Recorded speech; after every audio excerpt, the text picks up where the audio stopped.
Welcome to Houston Sports Talk with your host, Robert Land.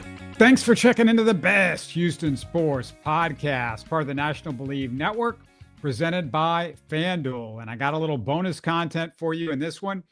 On Thursday, Seahawks insider and BLeav colleague Brandon Cain helped us break down the Texans-Seahawks game Monday night. Well, Brandon had me on his show and turned the tables on me, and he's letting us share that conversation. Before I roll it, don't forget that we spoke to Texans Stresson's Garrett Williams Tuesday. Check it out if you missed it. Had a lot of fun with him. And on Wednesday, Rockets analyst Cooper Klein hit some key debate going into the season. And with the Rockets opener on Tuesday against OKC, oh, brother, I'm excited about that. Can't wait for the season to start. Speaking of which, how about the bargain extension the Rockets got from Kevin Durant today? Beyond this year, the Rockets will pay $45 per year over the next two seasons instead of the $60 million max. That's $15 million that's going to be allocated to somebody else. Hopefully, we're going to hear in the next 24 hours, maybe by the time this thing posts, that they have got the Tari Eason extension done. As I record this, Tari hasn't signed anything, but who knows? It might happen by the time you guys hear it. I'm hoping it'll be under 20 a year. That's ideal. I don't want to pay Tari much more than that. You got the injury concerns. Is he a legit starter? I mean, I think he can be, but you know, he's still got some things to work on, some things to improve. I think he's worth about 20 or a little bit less than 20 a year right now. Also, in case you're interested, our friends at FanDuel has OKC by 7.5 in the opener. That's the spread right now. Going to be a ton of adrenaline in OKC with the ceremony after winning the title, which might be worth the high spread. But I got a feeling the Rockets keep this close. Not expecting a win, but KD coming back to OKC, he might have a little bit extra incentive. What do you think about that? Can't imagine the Rockets D lets it get out of hand either. So I'm expecting this to be your typical dogfight between these two teams, defensive battle. What do you guys think? Am I wrong? Am I right? Let me know in the comments. All right, let's talk Texans-Seahawks. And don't forget the live post-game show with me and Tom. It's right after the game tomorrow night. We might have an extra guest, not sure yet, but definitely me and Tom will be going right after the game, so look out for that. But here we go. Little Texans-Seahawks, a little bonus for you guys. Hello and welcome to another session of Behind Enemy Lines, as I'm very happy to collab here with my man Robert Land, Houston Sports Talk fan. We got his link right now. Robert, I like to just say this at the top before I say hello to you. Please show some love to him. I've got a link directly to his YouTube channel right down here in the description section, right at the top line. So if we can all do a favor to Robert coming on in, it's good to do this. Just chopped it up with him on his side. Click that link. Show some love to him. Sub on up over there to him, and as he covers, I'm getting not just Texans. You're in on Astros and all that stuff. Then at that point, right? Oh yeah, covering Astros, Rockets, and hey, it's a fun time. I mean, just very privileged. Houston sports over the last few years.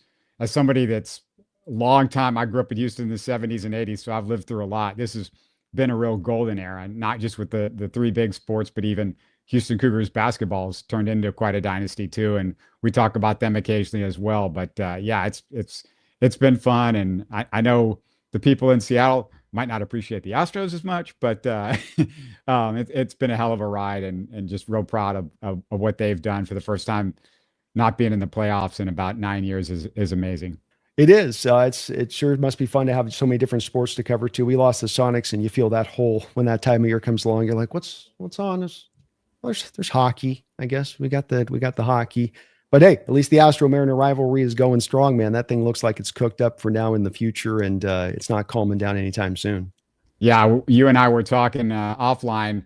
Was a huge fan of the Sonics. Just really not happy with what happened to them. I'm hoping in the next few years we'll hear about it. I just keep waiting and waiting for the announcement. You know, they're going to bring back Seattle, but best fan base of any NBA team. I mean, Rockets would face them, and that was a rivalry, and Seattle was our kryptonite over the years. And so we know very well about the Sonics as Houstonians. So just hoping something happens there. And of course, we're kind of the last surviving era of the Sonics with Kevin Durant and Jeff Green, both on the Rockets as teammates this year, going back to that era. Keeping it going. Former first round picks. That's right on that side of it. I forgot that Durant had gone to Rockets. That's interesting on that one. But yeah, some pretty classic series. Late 80s there with Elijah one, the 90s and Elijah one there too.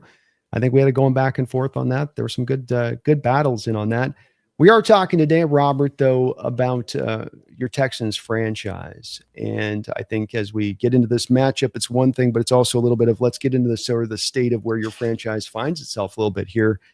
We on the outside, we're looking in at the Bill O'Brien years and shaking our head and feeling bad for you guys, going, man, it's tough. Somebody let the crazy man with the keys to the car. Who did that? And then he put you guys in peril. He burned everything down as he left shop, right? He like lights a few things on fire, kicks out a window, and he's like, get your salary cap in some bad place. But it now does feel like you guys have gotten on the right section. You got the right coach, salary cap in a good spot. You certainly have your quarterback.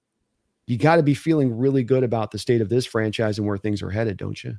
Yeah, it's crazy how it ended up, and it's weird how the NFL can turn on you on a dime. I mean, Bill O'Brien had basically burned the house down. He had brought in this preacher, Jack Easterby, to sort of run the franchise, and it was just all blowing up. I mean, the Deshaun mess happened.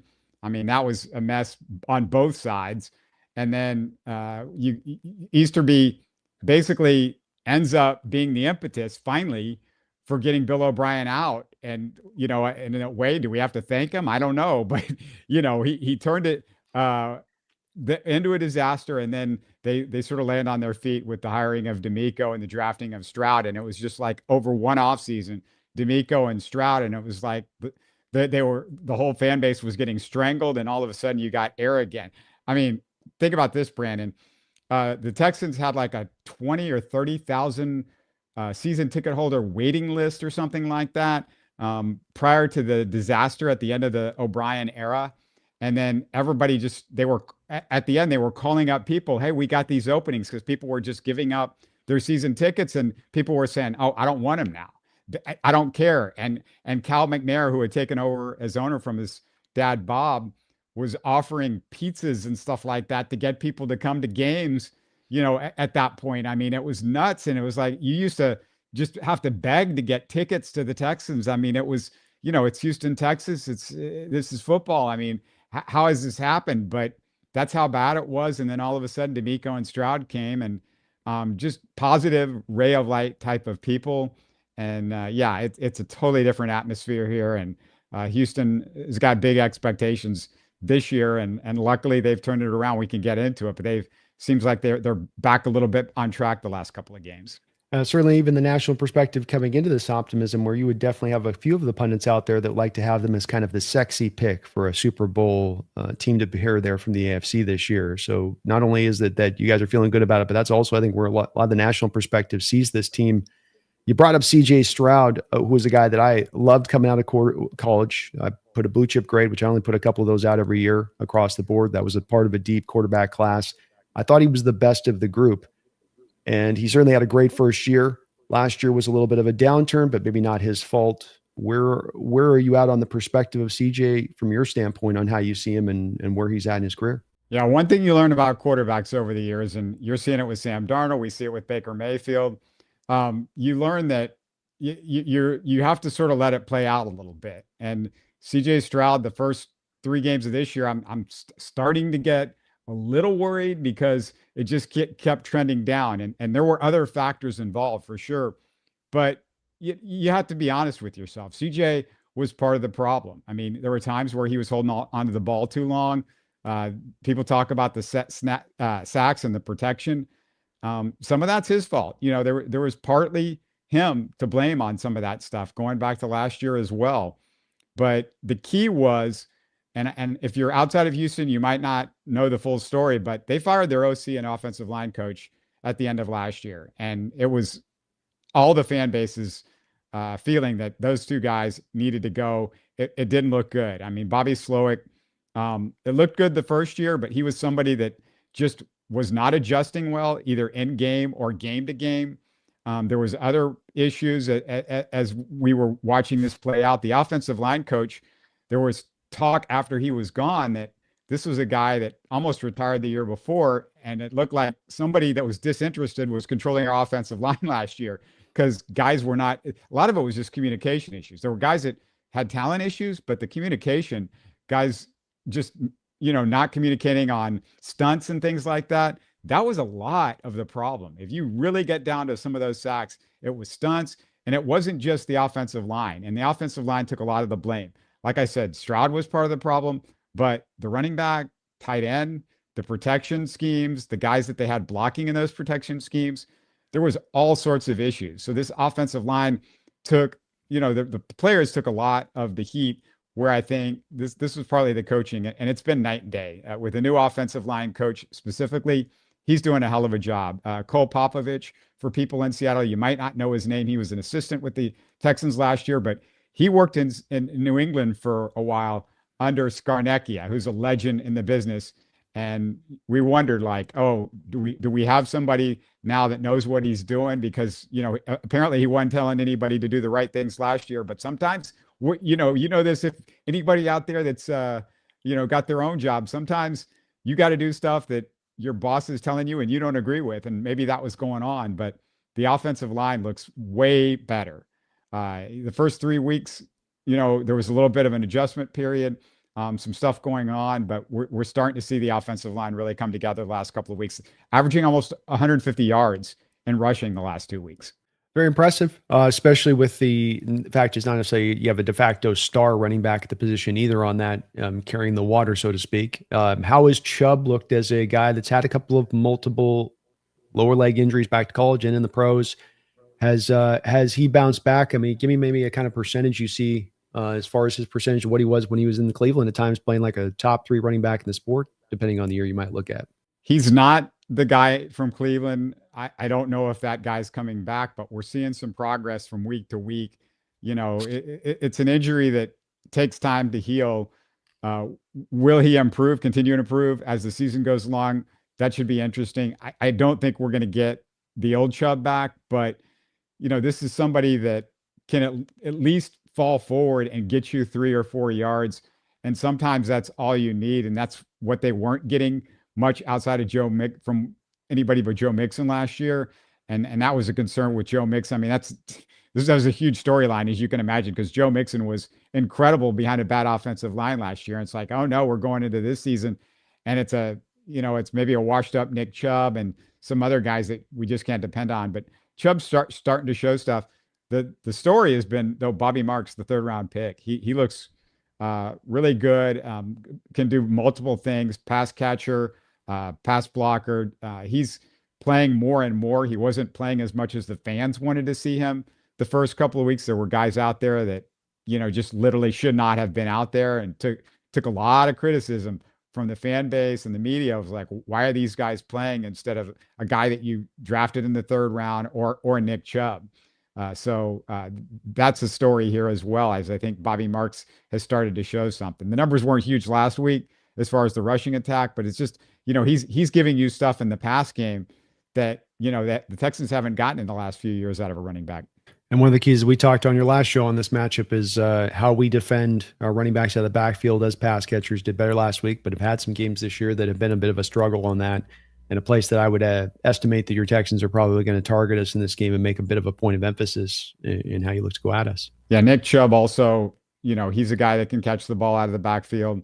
And, he just knows what he's doing. To have a veteran like that, he's going to start, but don't be surprised if you see more Bobby Marks out on the field than Nick Chubb if you're a Seahawks fan, because, they really love what Marks is doing. But, Chubb, reliable, and you're kind of saving his legs too, as a veteran that has had some of the injuries. But I'm interested to see what's going to happen in the running game. I talked about this a little bit in the show that we did on Thursday, but for me on Thursday, for Seattle fans, that we'll see it another day. But just how that's really like what might decide the game is if the Texans can get the running game going, because Seattle's run defense is so good. I just think, after seeing what Houston's done the last couple of weeks and seeing the offensive line really come on, they're just way better run blocking. We actually see push. Can you imagine that, Brandon? We actually see push going forward in our offensive line, which we did not see last year, and not just from the offensive line, because people they always sort of get into, oh, the running game, it's about the offensive line. No, we're seeing wide receivers like knocking guys 5 yards back. We're seeing, tight ends doing their job better, aka Dalton Schultz, our number one tight end. We're seeing running backs, making holes as well. I mean, everybody's doing it, and it's almost a mind change as well as anything. Just the aggression from that part of the game is totally different this year than we saw last year. Yeah, and I can't imagine it because we don't do that here either. So it's been a couple years since I've gotten to see consistent holes being opened up with our offensive line in a little bit of time, in a hot minute, if you were. But it's when it happens, man, it helps out the offense so much more versus when you get the stalemates, or what we get a lot of is penetration in the backfield at times. Running backs almost getting hit right after they get the ball, and those type of deals. And I think that when you talk about stopping the run, big thing with what Seattle's done this year, and we've gotten away with it and being so good at stopping the run. I think we're 31st right now in the infrequency by which we stack the box. So it's on that back of a lot of times the 6-man fronts, 4 down linemen, 2 linebacker. You've got your base guys up there. Can you take advantage of that? And I think you guys are definitely going to try to make it a point of emphasis, like getting attacking the running backs out of the backfield passing game. I think you'll make a point of emphasis in this. And as much of might be the key on this game as anything else. We were talking last one. I was telling you the key for me was how we ran the ball. Maybe it's just who can run the ball better in this game, Robert, may determine really. I know that's old cliche way of putting it, but we are still in an age where passing is a lot of times still ruling the day. Do you maybe have a look at that in this way? And that this maybe the running game will be the make or break for either whoever can kind of end out maybe more rushes as far as consistency goes, the one to maybe carry the day.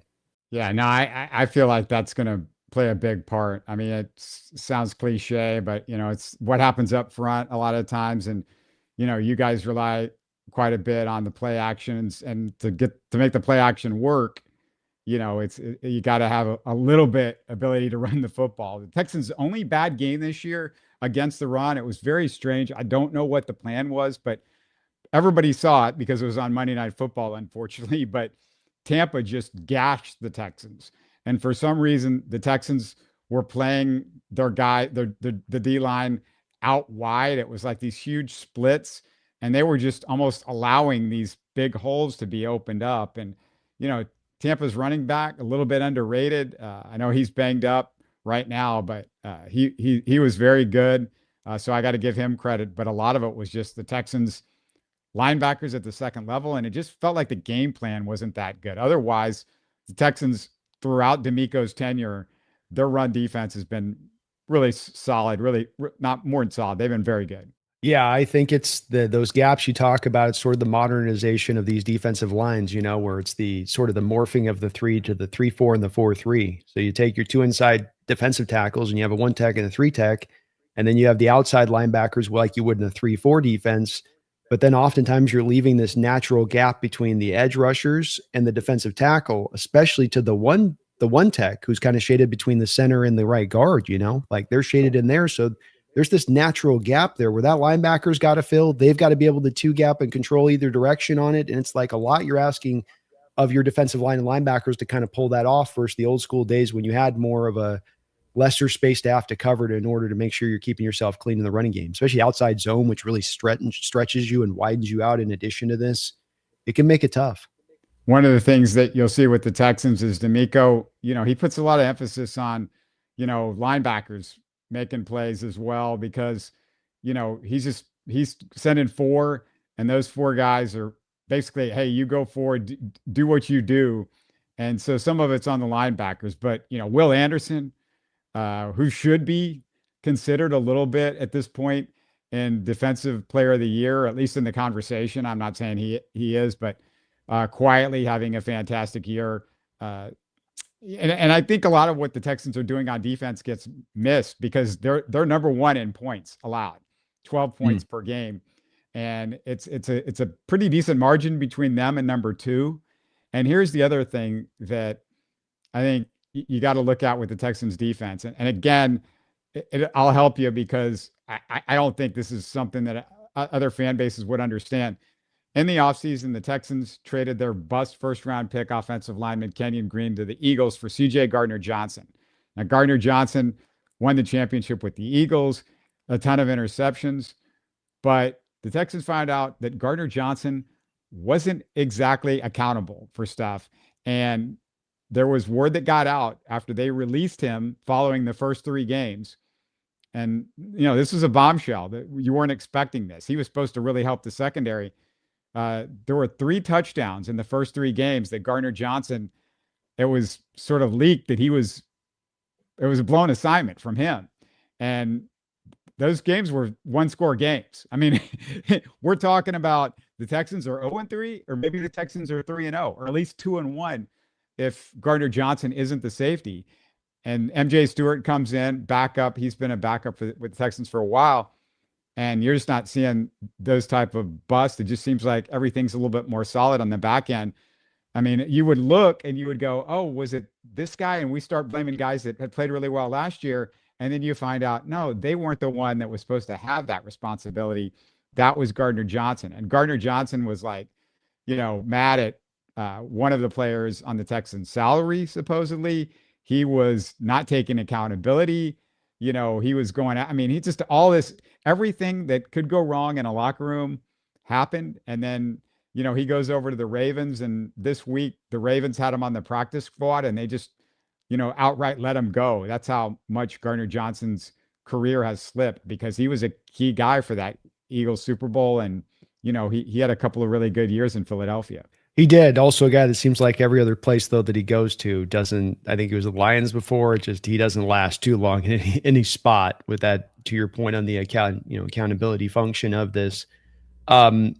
Looking a little bit at the defense, though, I do want to get back to the offense on a couple of things still, but I do want to talk about the defense with MJ Stewart back there, Cain Bullock back there, former USC safety. How has his development been as a guy really tall, long, coming out of USC, who had some upper end talent? He's coming into his final year of college and people were talking about him as being maybe a first-round pick. Didn't have a bad year in his final year of college, but maybe didn't quite get to the spot of solidifying himself as a first-round pick.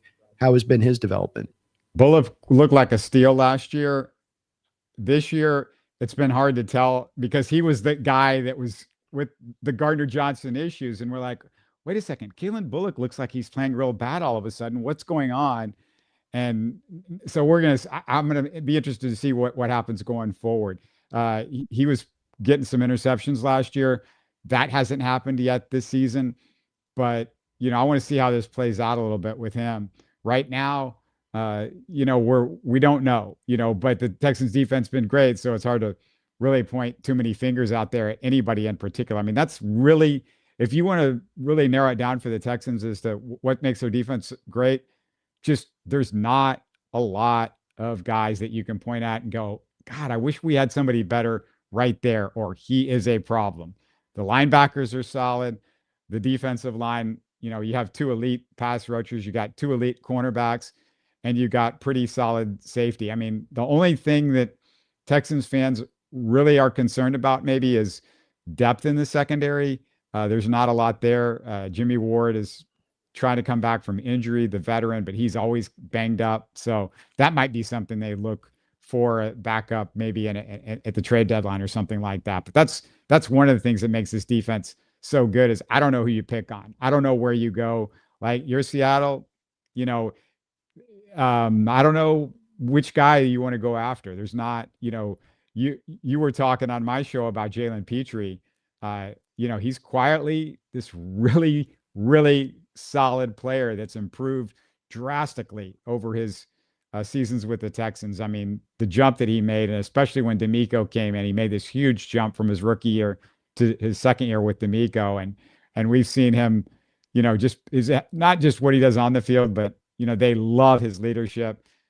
He's one of those guys, eats, breathes, chews football. He's that type of player. And, it's exciting because he's a Houston area product too. So, definitely somebody that everybody could get behind.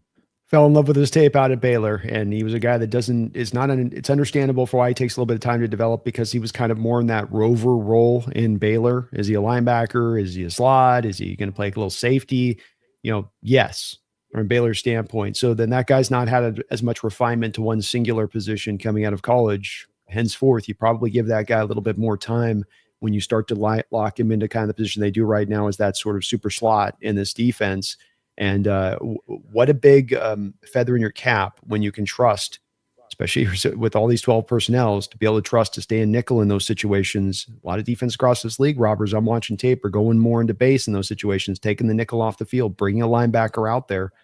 You guys don't do that, though, do you? Petrie is a linebacker. I mean, in a way, it's like having a linebacker out there, because you never know, one down, he's in coverage, the next down, where did he come from? And he'll, flash in out of nowhere and get a TFL or a sack or something like that. So he's sort of, this chess. He's like the queen in chess. Like, you never know what he's going to do or which angle he's going to take or something like that. But the Texans defense going into the year, fans thought this could be the best defense in the NFL. And right now you can make the argument that they are. It gets lost in everything. It also gets, I don't know if people realize this, Brandon. I don't know if you realize this. You look at where the Texans are in point differential right now. They're fourth. They're 2-3, and they're fourth in point differential. The next team that is under 500 in point differential is 16th in the NFL in point differential. So that's where the Texans are. And of course, the last couple of weeks they beat up on the Titans and the Ravens and everybody. Oh, those teams are looking terrible and blah, blah, blah. But, other teams didn't take care of the Ravens quite like the Texans did. I know Lamar Jackson didn't play, but I mean, it was just a dominant performance. I mean, CJ Stroud, there was his last 12 out of his last 13. I think I got this right. 12 out of his last 13 times that the Texans had the football with CJ Stroud at quarterback, because of course the backup came in at the end of the Ravens game, the Texans scored either touchdown or field goal. So going back to the Titans game, they scored, 3 touchdowns, I think, in the fourth quarter. And then the Ravens game, they scored every drive. I don't care what the defense is in the NFL. You're scoring every drive. Something's going on. The offense looked like, hot garbage the first 3 weeks. But they played some really good defenses. I mean, Tampa is no joke. The Rams are no joke. The Jags are no joke. So, I mean, these are teams that look like playoff teams and have got really good defenses. And, they were going up against some elite edge rushers and guys like that. I mean, Hines Allen, you guys saw a little bit of him. I'm not sure how he did against you guys, but he was a terror against our rookie left tackle. So, you had him. The Rams have got a really tough front seven. So, it's the Texans offense we're starting to see them turn a corner a little bit. Well, and I think it's a great timing on your part, because that is the part I wanted to kind of reverse back around here to the offense a little bit, is this offensive line. And I think you fleshed out very well, your position on this, so far as, where the narrative is at a little bit on this versus, what the reality might be as far as the issues here on this Texans offensive line. I will say that I watched quite a few Texan games last year, and that there's just, to me, still these moments that I see carrying over this year, not to as great a degree, but I think, as we talked about in the last show, some of this has been mitigated by your guys' commitment to run the ball, whether it's been super stupendously, you're getting a lot of yards or not, you're staying with it to keep those defenses at bay a little bit. And then the purposefulness by not only getting the ball out of his hands fast, being CJ Stroud, but getting the ball out of his hand as fast as almost any quarterback in the entire sport. So it's almost to a very extreme degree they're doing it, not just merely on kind of the fast side of things. And I guess so I want, if I can, for you to kind of flesh out for me that this line from a talent wise is kind of good enough. Because you talked about we've got 2 different sides of the season that have showed up. Last 2 games, first 3 games, quality of opponents, a bit of this, but maybe also which team are we looking at here? Which team might, show up with this? You have the Laramie Tunsil trade. I understand Laramie's not maybe the same player he might have been once at one time with the Dolphins, and that there's a lot of reason for that. But then it did seem to be where you go, okay, we're going to go to Cam Robinson. We'll draft Arcee, who I thought in scouting him, he was more of a better guy sorted over to be a right tackle than really maybe a left tackle, though a young guy with maybe some potential there. But it also didn't seem like you guys did a whole lot to really hammer this offseason, including the thing that I couldn't really understand, which is doubling down on the 2 wide receivers who you really haven't used a lot of so far this season, rather than more trying to target an offensive line and really beef this thing up for CJ, really give him a secret service of a protection crew. Yeah, the fan base was sort of mixed on the drafting of the wide receivers over maybe getting another offensive line. There's a thought, I think, nationally, the Texans haven't cared about the offensive line. Over the last 5 or 6 years, they've drafted 5 guys in the first or second round on the offensive line. They've drafted 3 tackles, a guy that's basically kind of a center guard, and they've drafted another guard. So when you look at the offensive line, they've definitely invested draft picks in the offensive line. Just some of them haven't worked out. And I went back to look at projections because I'm like, well, was Caserio just an idiot drafting guys that he was projecting that? But you look at draft boards, and outside of Juice Scruggs, who's the starting left guard right now and probably the biggest weakness in the offensive line, if you ask most Texans fans right now. But he took over for Laken Tomlinson, which was a guy they went out, veteran they got out in the we know Laken. Just hasn't worked out. We know Laken. So yeah, you guys know him. But Tomlinson just was bad, so they've gone to Juice Scruggs, and Scruggs has looked a little bit better, but it's still not great. Scruggs was the one guy that, if you looked at the boards, they overdrafted. So they've invested draft picks in there. They haven't got free agents, but when I look around, a lot of times when you go out and get free agent offensive linemen, it doesn't go well a lot of the time. I mean, I don't know. I just, that's something that you can debate about, but they went and got Cam Robinson, but Cam Robinson, I also felt like was, okay, we're going to get somebody if we can find somebody that we're more confident in the draft. And they picked Ursery, and they seem to be more confident in Ursery. At least he beat him out in camp. So they went with Ursery instead at left tackle. It's sometimes you have to go out and get that free agent because you don't know what you're going to get in the draft. You don't know where it's going to land in the draft. And so the wide receivers, no, don't fall off the wagon. They're playing more. They're coming on. The young guys that they picked, Higgins, very talented. Noel, extremely talented. He's been awesome on special teams. And there's been calls to, get him more involved in the offense for sure by, the onlookers. But I think the offensive line, I don't know if people understand all the machinations of what's going on. What I can tell you is whether you like PFF, whether you respect it, I look at the numbers typically, and there's not too many times where I go, that doesn't fit at all with what I'm seeing. And Titus Howard is one of the best graded right tackles in the NFL. He's been fantastic. Ed Ingram, reclamation project from the Vikings that was once drafted relatively high, they've turned him around. He's one of the best graded right guards in the NFL. So the Texans' right side looks really good. This offensive line coach, Cole Popovich, knew about a little bit Jake Andrews from the Patriots that they drafted in the 4th round, injury plagued the first 2 years. He gets let go. The Texans pick him up. He's been pretty solid as a center.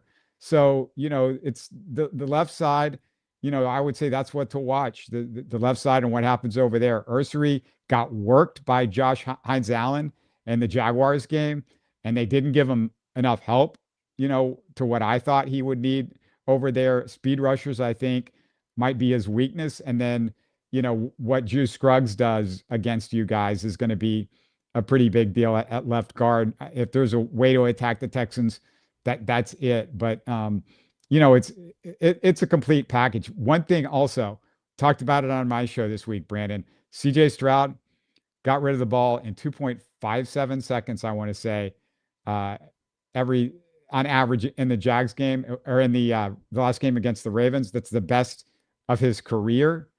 And he has improved drastically at how quick he's getting rid of the ball this year. 0.3 seconds roughly faster than he was getting rid of it the first two seasons. So that was an area of concentration from new OC Nick Caley. So keep an eye out for that. I think the Texans are going to, they're going to be trying to get rid of the ball quickly to counter whatever Seattle's trying to do. Yeah, it will be a very key point of this matchup, especially because with Seattle, they don't blitz a lot. So can he find those quick routes in kind of the heart of the jungle, so to speak, where as far as there's a lot of trees in that jungle, there's going to be a lot of bodies out there in that secondary you got running through, whereas some of these matchups made this year, there's been more of a confining down in the pocket, maybe a little more willing to try to blitz him at times to try to get after that offensive line with certain defenses so far this year. But that's really one of the keys. And I don't know how it'll play out exactly. It'll be one of the interesting chess matches. Like, does Mike decide to maybe press some of the zone coverages up tighter, shallower?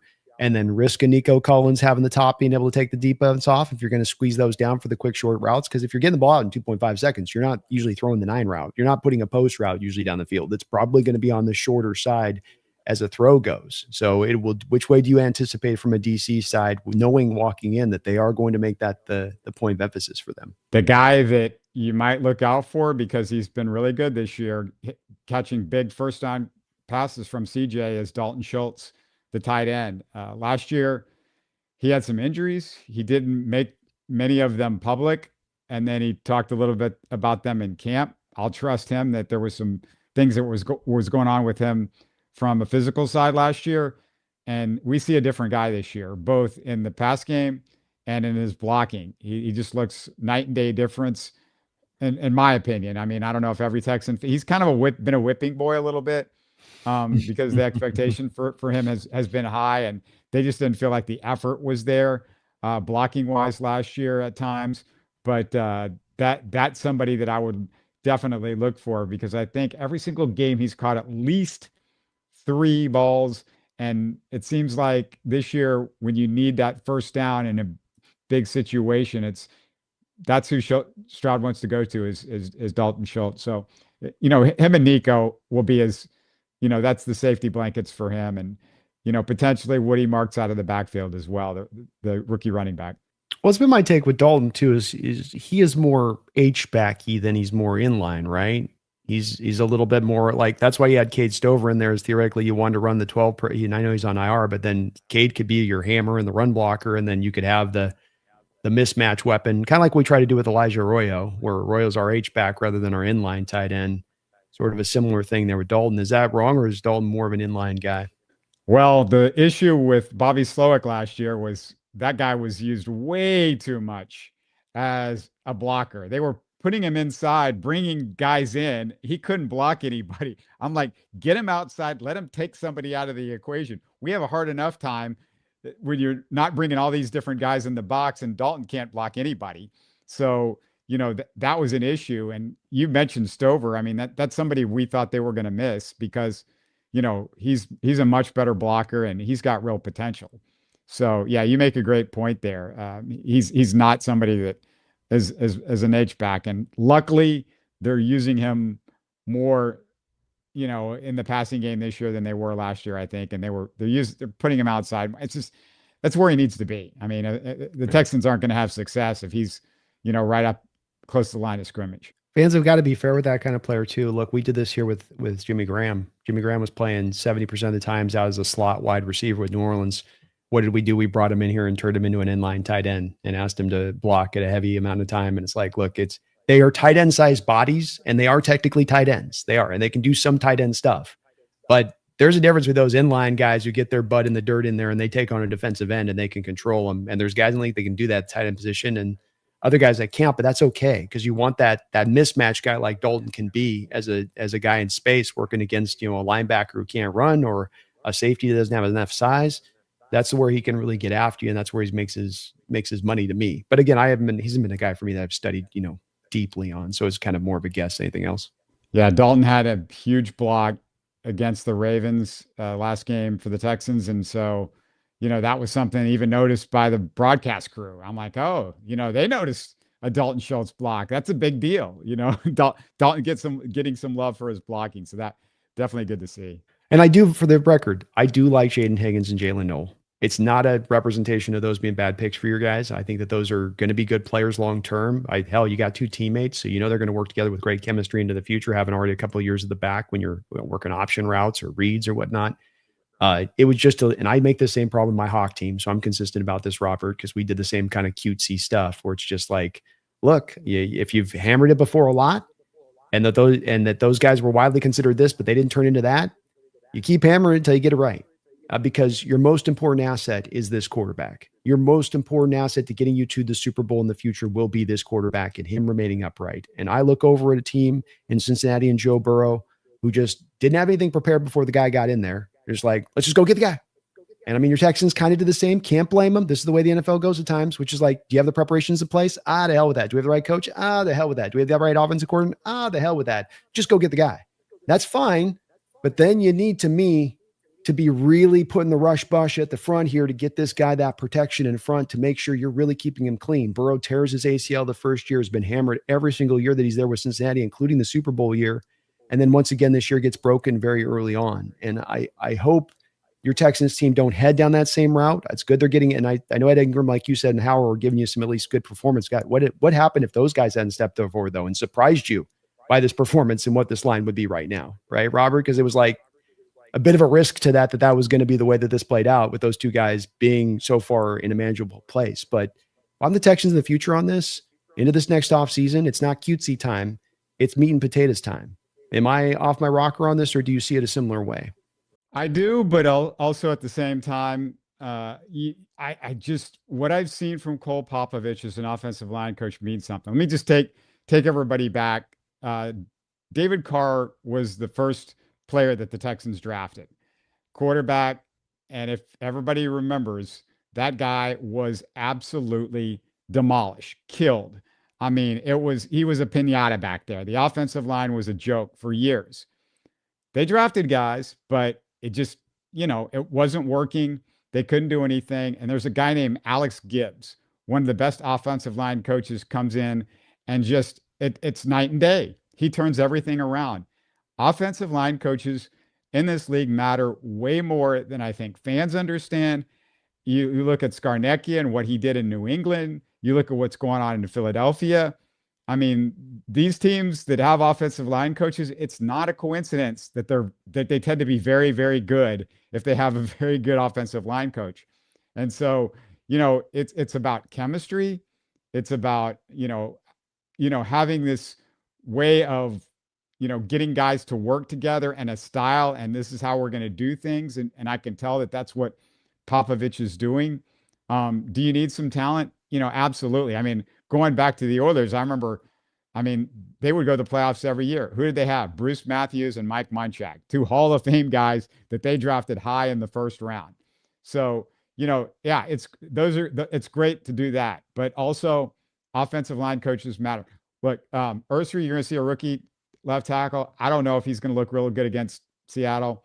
It's been a little here and there. I know you're not a big fan of Ursary. Oh, I love Ursary. I like him on the right thing. I thought he's a right tackle. I loved it. He's young. He's going to be great. No, I had a blue chip grade on him. I liked him as a right tackle because I just didn't know if he was going to quite be able to hang with those blindside edge rushers that are hyper twitchy. I saw him as more of kind of that hammer, pure, more of the powerish right tackle, traditionally speaking.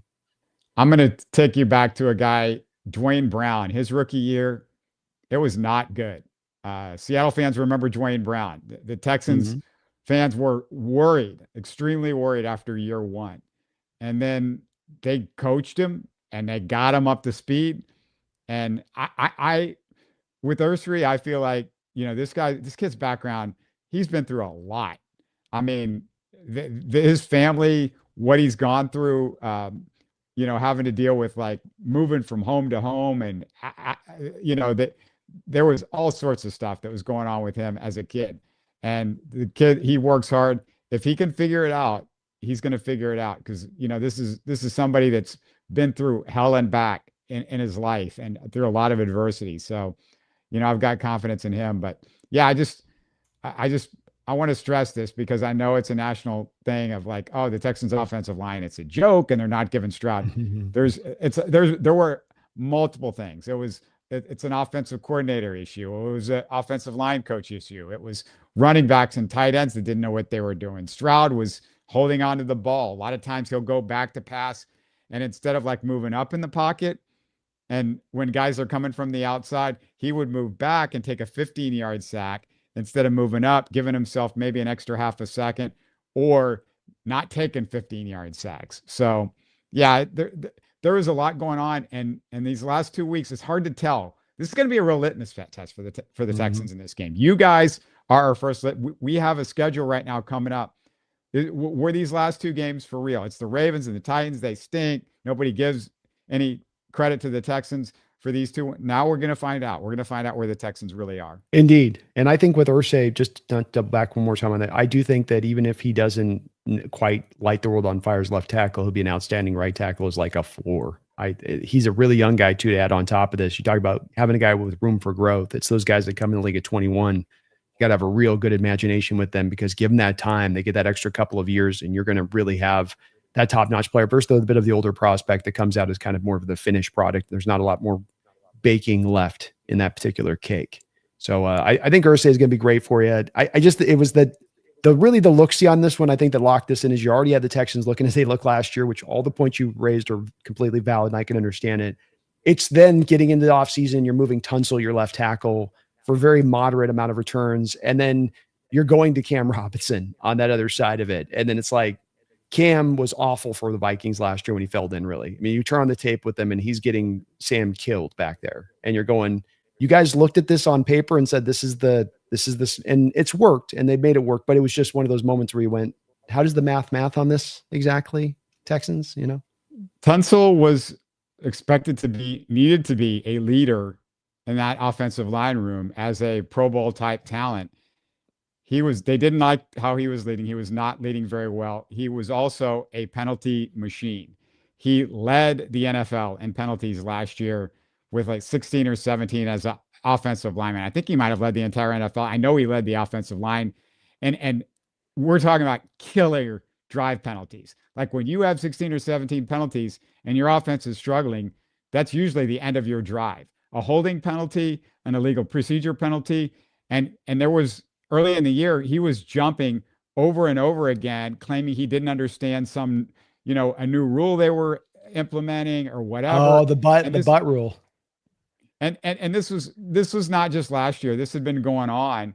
And, it doesn't show up in PFF grades. It doesn't show up when you see him on tape, the penalties. You're like, you don't consider that. But the penalties were a killer. And the other thing is, the Texans' run game in the last few years has been terrible. Well, it hurts when Tunsil just seems like a guy that's not interested in run blocking. Great pass blocker, not a good run blocker, and almost disinterested, you felt like at times. Ursay, you say whatever you want to about the Rook, but he's ready to get dirty. He doesn't he doesn't have that same sort of attitude. So and Tunsil's a guy.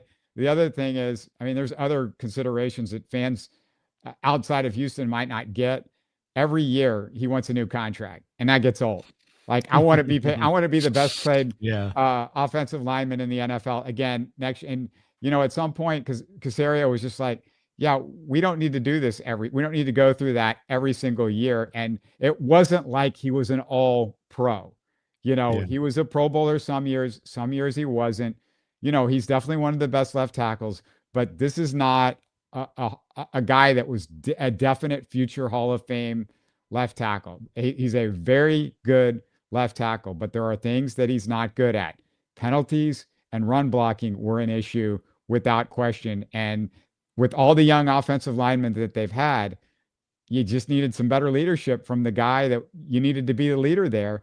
And they just decided, well, we're going to reallocate, not only get rid of somebody that might have been hurting our locker room, but also we'll reallocate, somebody that we continue to up his salary, having to pay him 20, 30, 40, at some point, like I'm one of those people, like, you don't have to have a bunch of, $30 and $40 million offensive linemen.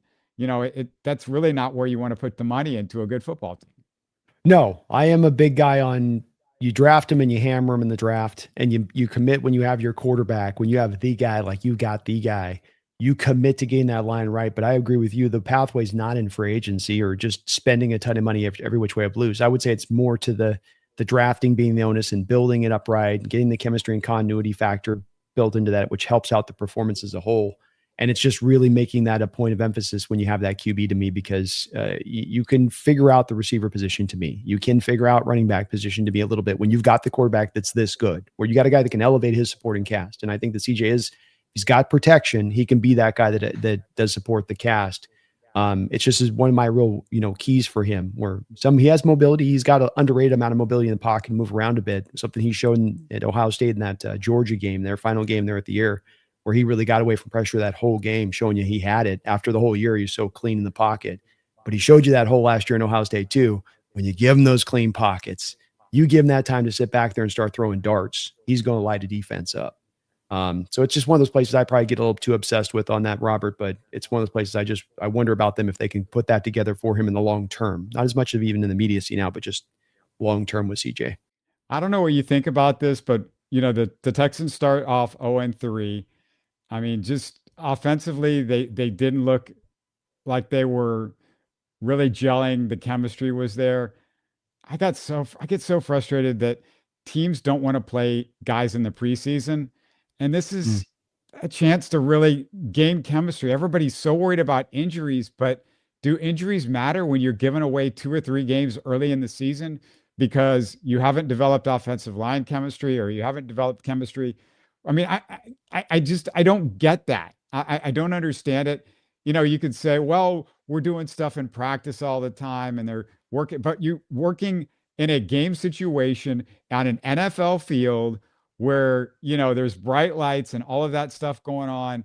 I get it. There might not be guys out there on the other teams that are going to play on Sundays, but just going through that repetition matters to me. It just amazes me that NFL teams have just said, forget it. We're not playing anybody in the preseason anymore. Well, I think when you add on top of it with what we know from the CBA negotiations, which is that the players have ripped padded practices and practices in general away from teams as a way to prepare them for game days too, in addition to your point on this, right? So you've already in the off season, less OTAs and less of no more 2-a-days. And you can only have so many days of padded practice throughout the whole entire year.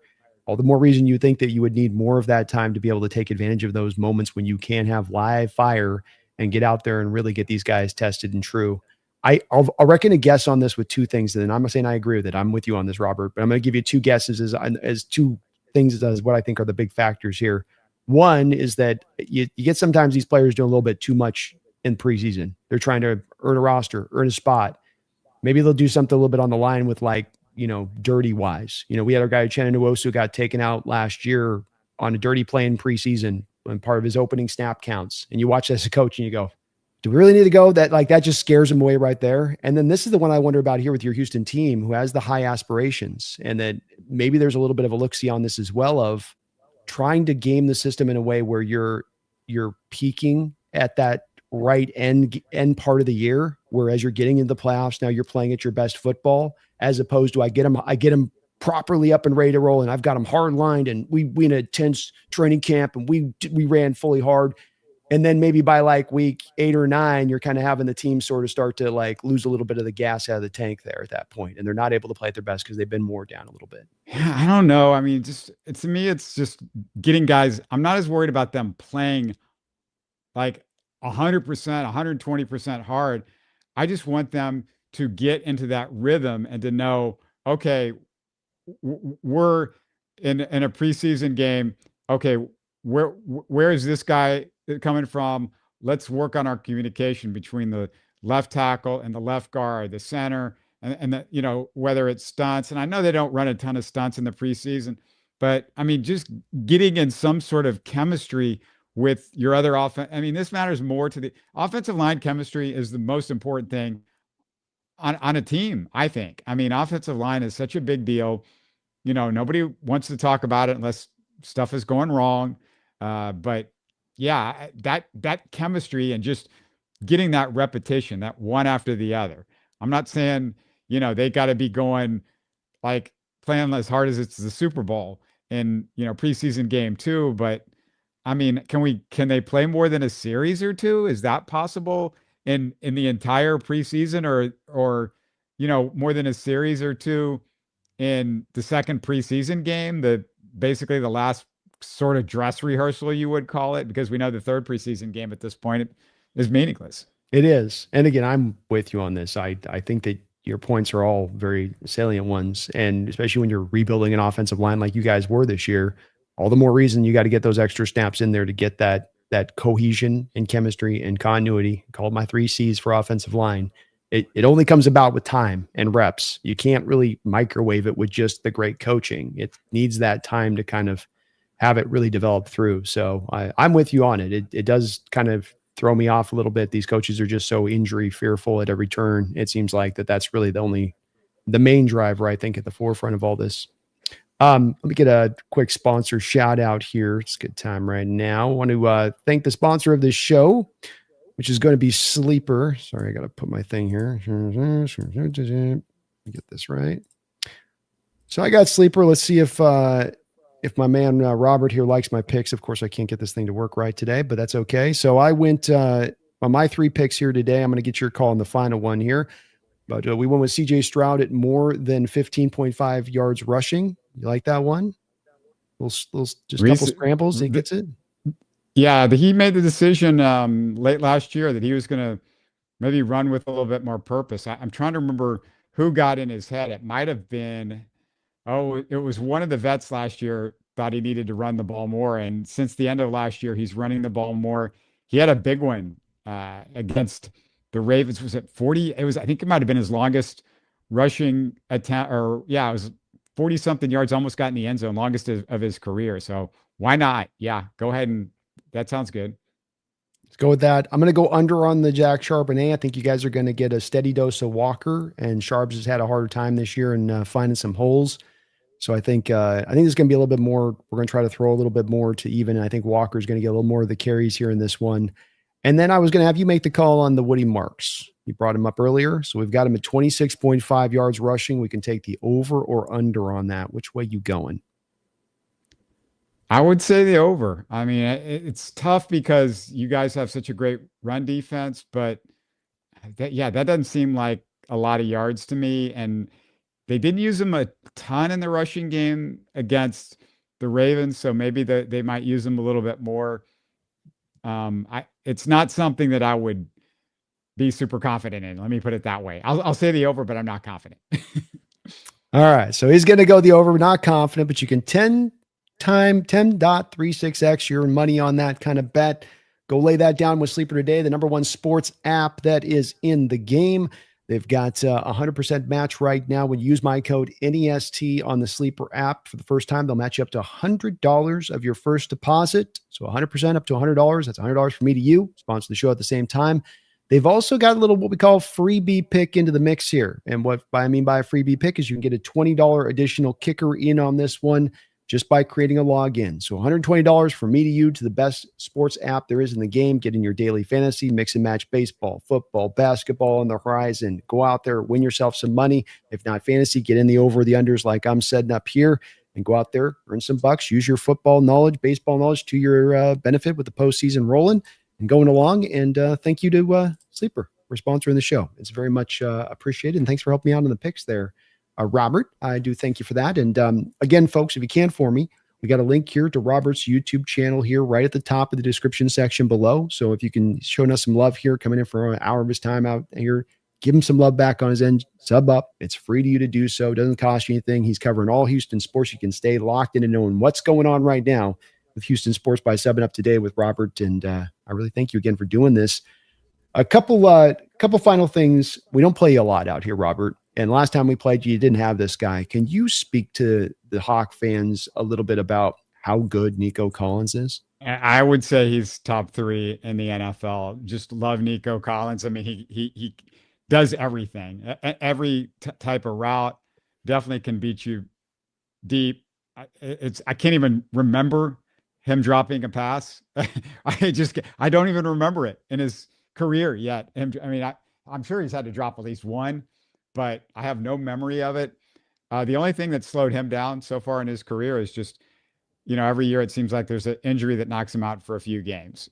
Usually it's soft tissue. Last year, he had I want to say it was like a 50-yard touchdown and pulled a hamstring on the touch. I'm like, only Nico would get hurt on a 50-yard touchdown. And then we lost him for the next few games. And yeah, the Texans also, one of the issues with their offense was just the wide receivers. I mean, they had this incredible wide receiver group with Tank Dell, Stephon Diggs, and Nico Collins. And after the first 2 games, they didn't have any of the 3 play together for a full game the rest of the year, including the playoffs. Tank's career, of course, in jeopardy. He's trying to make a comeback. But that's how good Nico is. Like on a ripped up hamstring, he still can beat you on a touchdown pass. So love Nico. And he's one of the rare quote unquote diva. He's not even a diva. He's one of the rare wide receivers. It's not a diva. He's just Mm. somebody that you don't have to worry about it. And they got him on a sort of value contract. He could have, like a lot of receivers, he could have held out for probably even more money than he got. So yeah, I love Nico. And I got kind of, when I see him, sort of Julio Jones-ish vibes. Is that a fair comp for you with him? Yeah, potentially. Yeah. I don't know how much I really saw of Jones on a week to week basis, but yeah, that there could be some similarities there for sure. Speaking of wide Yeah. receivers, you got Largent right next to you. Oh, And yeah. I got to mention this because I grew up a Houston right. Oilers fan. And Guys gave him away for free. apparently Bum thought they had too many wide receivers. There was a numbers game and there was some stuff going on. I want to say there was some stuff going on with him personally that first camp that he was in. He's drafted 4th round, I want to say, by the Oilers. And I loved Steve Largent. And when you find out, because I find out, as I'm older, oh yeah, we drafted that guy and he didn't even play a down for the Oilers. It just killed me. And I mean, just a huge fan of Steve Largent. How could you not be? Largent, Yeah. and there was another guy that the Oilers drafted, Charlie Joyner, was a big fan of him. And that was somebody they traded after year 3, or I think it was during year 4. And, he was getting injured and there was just some other complications, I think. And he really didn't take off. It was, I think he goes to the Bengals and then the Bengals end up giving him to the Chargers. And, it was a few years in. It's kind of like a Sam Darnold situation. A few years in, all of a sudden, hey, this guy's really good. How did that happen? Where did these other teams go wrong with him? Well, and I think to give your Oilers some credit on this, I'm definitely reaching into the memory books on this, but I believe you had Billy White Shoes Johnson there at that time, and then you also had Ken Burrows, who was a Pro Bowl receiver the prior year to drafting Largent. So like he couldn't have been those top 2 guys, and that's on a run. I think that's with Earl Campbell in a very run-centric offense in addition to it. And you're right about, I think he was taking care of his family, like his parents had passed. And so he was like taking care of his siblings at that time, which was really causing some issues with him. But it's not as much of a like brain dead thing from the Oilers standpoint that they made the trade because of that to me, because Billy was a good player and Ken was underrated. He had kind of a short little run of being a really good receiver in the league. And, you weren't running a lot of 3 wide receiver sets back then. It was a lot of that I formation base package stuff, so there just wasn't a lot of room there for him, but they did kind of just give him away too for like, I think 11th rounder or something for Largent at the time. I want to say maybe it was an 8th rounder, but yeah, you might be right. And the other thing is they had somebody that came on. I can't remember if he was with the Oilers when Largent was there in camp, but Mike Renfro. Renfro was somebody that made some big catches during the Love You Blue era. Renfro was in a lot of ways responsible for instant replay because against the Steelers in the AFC Championship game, he caught what looked like a touchdown on replay, no replay back in 79-80 season. And they think that might have helped instigate it. Wasn't the next year, but a few years down the line, they kept citing that play because it was a real momentum shifter in the 79-80 Oilers playoff game against the Steelers. And of course, the Oilers, if they win that game, they're in the Super Bowl facing the Los Angeles Rams at that time. So good chance to win the Super Bowl. The Steelers were the roadblock for the Oilers for a couple of years. Do you remember where you were on the Buffalo Bill Oiler comeback? Oh yeah. No, I was at my best friend's house. He was the guy. I started my podcast a little over 12 years ago, and he was my original co-host, my best friend from high school. I was at his house, and you're beside yourself. And I don't think many people understand from a Houston perspective, like how much heartache that they had going into that for the previous, say, 13 years. The 80 and 86 playoffs for the Astros are 2 of the great playoff series of all time, one against the Phillies, one against the Mets. And the one against the Mets ended up in 16 innings where they lose in the Astrodome. That there's a book written about that's the greatest game ever played. The 80 team had one, of course, against the Phillies ended up going to win the championship, but the Astros were up 2-0 and then dropped the next 3, including the last game at home that Nolan Ryan started. And then you went through the 5 Slamma Jamma, including just everybody that was my age. You're a kid in tears over the NC State, everybody looks at it from the NC State, but from a U of H side, it was an absolute killer. And then, we had the Oilers, just one time after another time after another time, just not being able to get to the Super Bowl. They went to the playoffs, I want to say 10 times between 1978 and 1993, something like that. And they could never get to the Super Bowl. In fact, a Houston NFL team hasn't got to a conference championship game, not the Super Bowl, a conference championship game in 45 years. And we've had an NFL team for all but about 6 years of the Super Bowl era, that the time between the Oilers and the Texans. So everybody talks about the Browns. The Lions get a lot of love for the drought and what's going on with them, but do not forget that many of the Houston fans bridge the Oilers and the Texans, and longtime Houston fans understand that this city to never have gone to a Super Bowl, and haven't even gone to a conference championship game in 45 years is just, that's pretty amazing in the NFL. It just seems like, everybody gets there. I mean, the Jags, nobody thinks of this great franchise. The Jags were just in an AFC championship game a few years ago. They've been in a couple, they haven't even been a franchise for all that, just a little bit longer than the Texans. So yeah, it's incredible. Well, what I hear in that, Robert, is you guys are due. That's what I hear in all that. Eventually it's got to come away and come back around to it. Were you halfway into that game like we got that in the bag, or were you like, ooh, we're still in Buffalo, it's cold, dome team, this thing could still twist on us? It felt like it was in the bag. Well, the thing was, people might think, oh, they were up 35-3 at halftime. No, they were up 28-3, and then they have a touchdown like halfway through the third quarter. It was halfway through the third quarter, and they're up 35-3. So, that's how quickly that game just turned on a dime. And of course, you had OJ's at the game. He's in the elevator, making fun of the Oilers. Just I've heard those stories too, to add insult to injury and stuff. But and to do it, and also, I mean, against a backup quarterback, it'd been one thing if it was Jim Kelly. Jim Kelly was actually kind of a little bit loved in Houston because he started his career with the Houston Gamblers as a pro. That's right. He was one of those CFL guys on that front of it. And yeah, I just asked, I know I'm not trying to bring a bad memory on it, but that was one of the more incredible comebacks you'll ever see. One more question on the Nico thing I wanted to ask you on that. Take away the soft tissue injuries or take away the injury side of it. You get a pick of your prime of Andre Johnson or Nico Collins. Who are you taking? God, what a conundrum that is.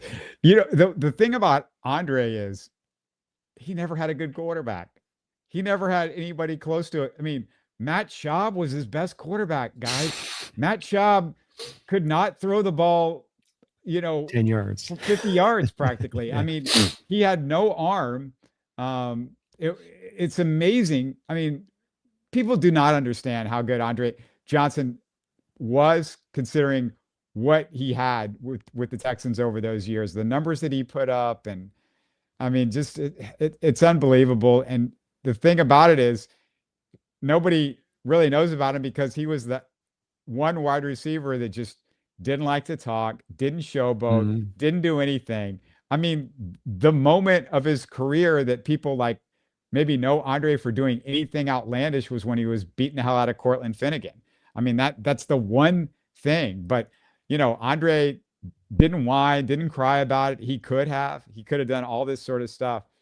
And just, it's, God, I don't know. It would help me if I saw Andre with like a good this guy with a good quarterback we're talking about, just, he would have destroyed some record books. I mean, if you put him in any sort of decent offense with a guy that had an arm, I mean, it would have been unbelievable. I mean, he's a great deep threat.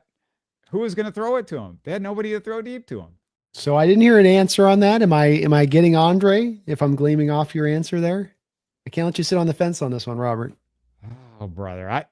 I would say Andre, but it's too hard. And DeAndre Hopkins in his prime was no joke either. I mean, we've had some great, I mean, that's the one thing the Texans have had, some incredible wide receivers. Yeah. Well, even in the back in the day, the Oilers days, Slaughter and Givens, with the electric shuffle. Didn't he have And you have the electric shuffle you do with the touchdown, Givens. Am I thinking the right guy? Oh yeah, the electric slide. Yeah, it The was the electric electric slide. slide.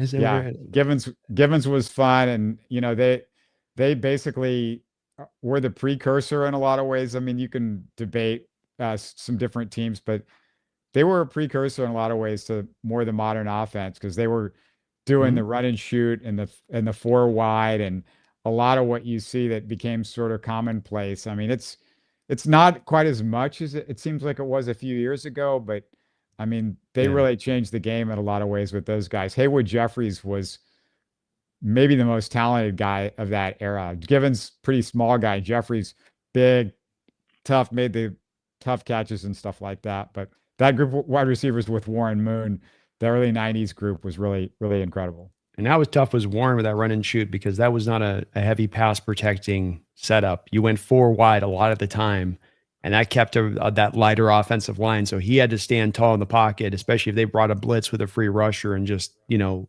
he would. He was tough as hell in that way. But it's one thing about that offense. It wasn't the best at getting you a lot of chippers or double teams on the prime pass rushers. You mentioned the Bills game, but that was sandwiched in between. The Oilers had a 21-6 lead in the playoffs against John Elway's Broncos. And then Elway pulled off one of his classic comebacks up in Denver. And then the year after that, they had won their last, I believe it was last 10 or 10 of their last 11 games. They were the hottest team in the NFL. Their defense was led by Buddy Ryan. They had Moon at quarterback. I mean, it was super. You look at that roster, it was loaded with talent. And they have a home game against Joe Montana, who's close to 40 at the time. His elbow was being held together with baling wire and tape. And the Oilers were up 10-0 and somehow lost that game. So it was like three straight comfort behind losses in the playoffs for the Oilers. And then that was pretty much the end of the era. A couple years later, they left Houston. It was a rough era not to get at least one from that. Such some good teams in there. And yeah, it's good you guys got the good team back, at least that the NFL didn't make you wait like Cleveland. That would have been awful. Well, let's wrap it up here. Give me the way you think this thing's going to play out. Give me a final score on this late Monday night football game. Oh boy, I'm terrible with final scores, but I am too. We talked about it on my show. The spread's 3.5. I would be surprised if it was decided by more than 3. I mean, this feels like two relatively even teams that have a lot of things in common, and it's going to be, two teams leg wrestling each other, I feel like, and 16-13. I'll give Seattle the nod because it's a home game, but I could see it being 16-13 Texans. But that's what I'm guessing. It's going to be low scoring. It'll be a play or two, that's going to decide it. We talked about the time difference for the Texans. The one thing that I'm hoping is that, they'll get there a little bit early. The great thing for the Texans is they have 15 days, I should say, to prepare for this game. So 15 days. If Caley is a good offensive coordinator, he should be ready for just about everything because he has had plenty of prep time. He could sit there on his couch and watch the Seahawks last week and take notes and stuff like that. And, he's had 2 weeks to prepare for this game. So, we'll see how the Texans come out. Very hard to predict this one down. I think both of our two teams have given you both, some highs and lows that don't, as we're early on the season, don't quite let you get the pulse quite accurately, which just makes the trying to predict these harder to do. We haven't exactly dominated home recently. We've got 9 straight road wins, Robert, but we're 4-8 on conversely the other side of that at home recently. So it's been kind of not what you normally get with this. Don't have a lot of explanation for it, but I hope it's going to be just a fun, well-played game this upcoming week. And I agree with you. I think it's going to be a tight one, which will make it all that much funner as everybody feels like they're in it through the whole game. But thank you for doing this. Can you let them know? We've got a link down to your channel below in the description section. I hope everybody's already subbed up to that. If you can let them know as well, your X handle there, where they can find you out there on the old Twitter. Yeah, at HST Podcast.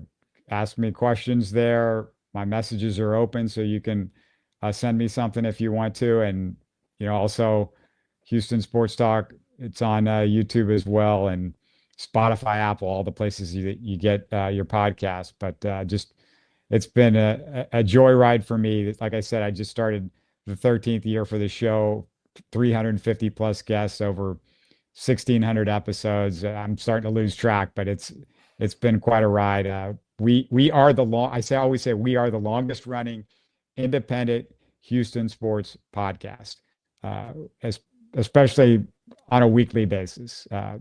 So it's been a pretty amazing journey.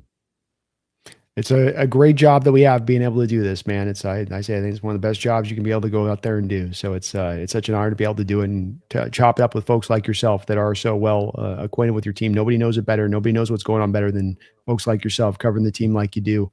I thank you for taking the time out of your day to do this, as I know you're also running around tremendously busy this time of year. So appreciate you coming in. We got to do this again when we play in the Super Bowl. Sounds good. Let's do it. Let's go. Well, appreciate you guys watching today. If you can hit that like button for me, I would really appreciate it. If you could sub up for my man Robert's channel there, link down in the description section below. Quick link, just click it up, sub it up. It's free to you. Show them some love for coming back in here. We got the game out on Monday night late. We'll see which way it plays out from here, but both me and him do see this as being a tight one coming down the line, so one that you are going to want to watch.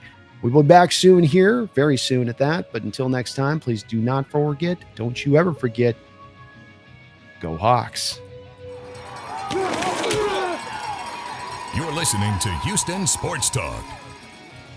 Hey, don't forget to support us by subscribing and commenting on YouTube. You can always listen to us on Spotify, Apple, or your favorite podcast app. Tell your friends about us and share our show links on social media. Spread the word, everybody. Thanks for listening.